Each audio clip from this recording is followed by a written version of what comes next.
Hey guys, I will show you how to fix this problem on Windows system. So this solution is applicable for Windows 10 as well as Windows 11 operating system. So what you have to do, you need to just follow my screen and we will fix this issue together. In the first step, we need to simply go to Services tab and click here to open it. Now find out Windows Update. Here it is. Right click on it and select Restart.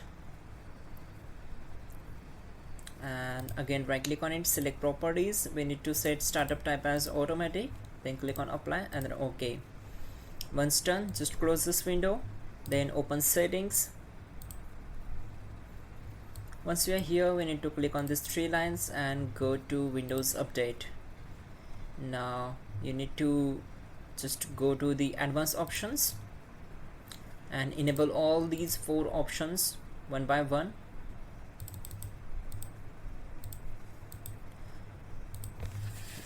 Once done, just go to delivery optimization, again scroll down, go to advanced options, and now we need to check this option, percentage of measured bandwidth, and select this one, keep this up to the 100% and simply close the window.